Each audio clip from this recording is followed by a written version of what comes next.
कचौरी पकोड़ा सब भूल जाएंगे अगर आप एक बार इस नाश्ते को बनाएंगे। तो आज मैं लेकर आई हूँ बची हुई रोटी से बनने वाला बहुत ही स्वादिष्ट और एकदम नई तरह का नाश्ता, जिसे बनाने के लिए हम यहाँ पर 4 रोटी ले लेंगे। ये रात की बची हुई रोटी है, इसमें से हम 3 रोटी ले लेंगे और फिर हम इनके छोटे छोटे पीसेस करके एक मिक्सी जार में ट्रांसफर कर देंगे। तीनों रोटियों को मिक्सी जार में डाल देने के बाद हम इसे ढक्कन लगाकर पीस लेंगे। इसको ज़्यादा बारीक नहीं करना है, इस तरह से हमें तरतरा ही इसे पीस लेना है। इसे साइड में रख देंगे। अब हमने यहाँ पर एक बड़ी छन्नी ले ली है। इसके अंदर हम 2 आलू को छोटे छोटे पीसेस में कट करके इसमें डाल देंगे। साथ ही में डालेंगे हम आधा कप भर के गाजर, जिसको हमने कट कर लिया है। इसी के साथ जाएगी इसमें आधी कटी हुई बीटरूट और फिर हमने जो रोटी को बारीक पीस रखा था उसे भी इसमें डाल देंगे। इन सभी चीज़ों को अब हम एक कढ़ाई में ट्रांसफ़र कर देंगे, जिसमें हमने पानी को पहले ही गर्म करने चढ़ा दिया था। इसे हम लिड लगाकर ढक देंगे और तकरीबन 5 मिनट के लिए स्टीम करेंगे। फिर हम इसे बाहर निकाल लेंगे और एक मिक्सिंग बोल में इसे हम ट्रांसफ़र कर देंगे। सारी सब्जियां डाल देने के बाद हम इसे एक मैशर की मदद से अच्छे से मैश कर लेंगे। और दोस्तों, यहाँ पर आप अपनी चॉइस के हिसाब से सब्जियां इसमें डाल सकते हैं। अब इसकी फ्लेवर को एनहांस करने के लिए हम डालेंगे आधी कटी हुई प्याज, फिर जाएगी इसमें 2 कटी हुई हरी मिर्च, 1 इंच कटा हुआ अदरक का टुकड़ा, आधा चम्मच जाएगा इसमें जीरा। इसी के साथ 1 चम्मच डालेंगे हम रेड चिली फ्लेक्स, 1 चम्मच ही जाएगा इसमें लाल मिर्च का पाउडर, आधा चम्मच डालेंगे इसमें गरम मसाला पाउडर, आधा चम्मच जाएगा इसमें फिर चाट मसाला। अब 3/4 चम्मच नमक भी इसमें डाल देंगे और बाइंडिंग के लिए 2 चम्मच डालेंगे यहाँ पर बेसन। और फिर लास्ट में हम इसके अंदर 1 मुट्ठी पर कटा हुआ हरा धनिया डाल देंगे और हाथों से इसे अच्छे से मिक्स कर लेंगे।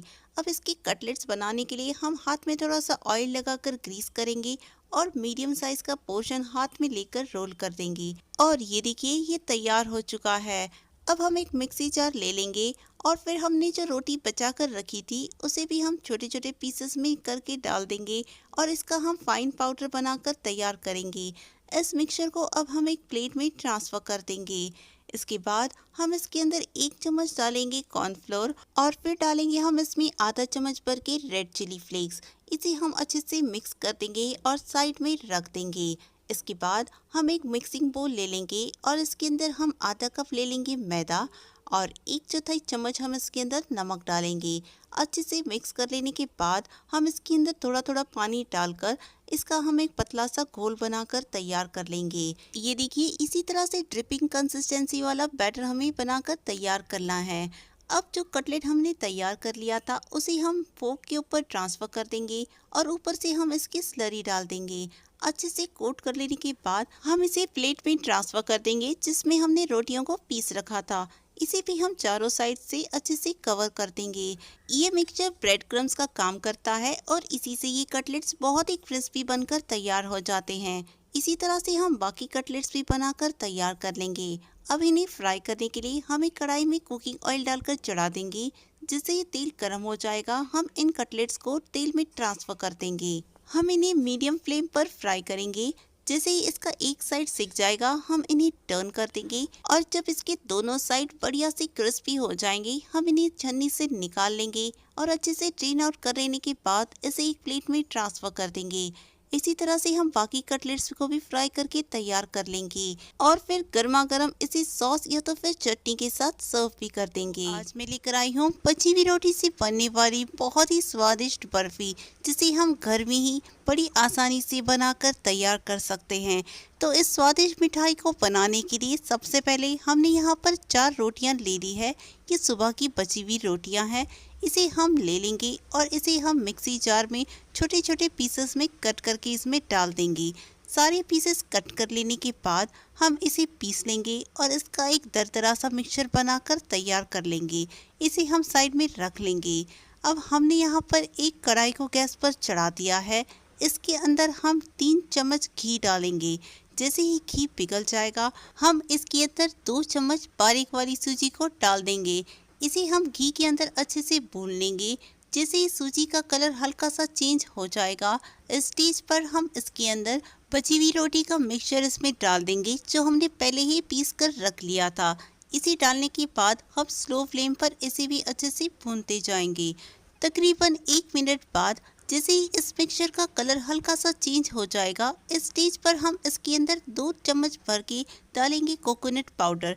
इससे इसमें बहुत ही अच्छा सा फ्लेवर आ जाता है। अब इस मिक्सचर को और 1 मिनट के लिए हम अच्छे से भून लेंगे ताकि इसकी शेल्फ लाइफ बढ़ जाए। फिर इसकी फ्लेम को ऑफ करके हम इसे साइड में रख देंगे। इसके बाद हम एक मिक्सी जार ले लेंगे और इसके अंदर हम डालेंगे 3/4 कप भर के मिश्री। इसे हम पीस कर इसका एक पाउडर बनाकर तैयार कर लेंगे और इसे भी साइड पे रख लेंगे। अब एक पैन को हम गैस पर चढ़ा देंगे और इसके अंदर हम 3 चम्मच मिश्री का पाउडर इसमें डाल देंगे। जैसे ये कैरेमलाइज हो जाएगा, हम इसके अंदर आधा कप पानी डालेंगे और फिर हम इसे स्पैचुला से अच्छे से मिक्स करेंगे ताकि जो भी चीनी कैरेमलाइज हो गई है वो अच्छे से मेल्ट हो जाए। फिर हम इसके अंदर बचा हुआ मिश्री का पाउडर इसमें डाल देंगे। यहाँ पर कैरेमलाइजेशन की वजह से इस बर्फी के अंदर बहुत ही अच्छा सा फ्लेवर आ जाता है। जैसे कि आप देख सकते हैं यहाँ पर मिश्री अच्छे से मेल्ट हो चुकी है। इस स्टेज पर हम इसके अंदर खुशबू के लिए 1/4 चम्मच डालेंगे केवड़ा एसेंस और इसे भी हम अच्छे से मिक्स कर लेंगे और इसे हम तब तक पकाएंगे जब तक कि इसके अंदर एक तार ना बन जाए। ये देखिए, मैं इसे चेक करके दिखाती हूँ। यहाँ पर एक तार बन रहा है और फिर टूट भी रहा है। बस यही कंसिस्टेंसी हमें चाहिए। इस स्टेज पर हम ये सारे के सारे सिरप को रोटी वाले मिक्सचर में ट्रांसफर कर देंगे और इसका हम फ्लेम भी ऑन कर देंगे और इसे हम तब तक पकाएंगे जब तक ये अच्छे से ड्राई ना हो जाए। और ये देखिए फ्रेंड्स, ये कितना दानेदार टेक्सचर इसका आ चुका है। इस स्टेज पर हम इसके अंदर 1 टेबलस्पून दूध डालेंगे ताकि ये बर्फी अंदर से सख्त न बने।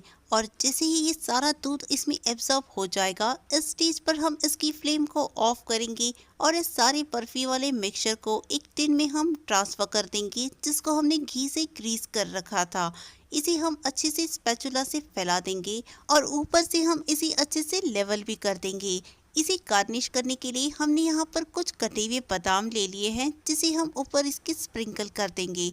आप अपनी चॉइस के हिसाब से इसके ऊपर ड्राई फ्रूट्स से गार्निश कर सकते हैं। फिर हम इसके ऊपर कुछ नारियल के पीसेस भी लगा देंगे जिससे ये एकदम हलवाई स्टाइल चूरमा की बर्फी दिखाई देगी। अब लास्ट में हम इसे ग्लास से अच्छे से प्रेस करेंगे ताकि ये ड्राई फ्रूट्स स्टिक हो जाए। इसे ठंडा करने के बाद हम इसे नाइफ से कट कर लेंगे और आप यहाँ पर इसे मनचाहा शेप दे सकते हैं। चाहे तो आप इसे डायमंड शेप में भी कट कर सकते हैं।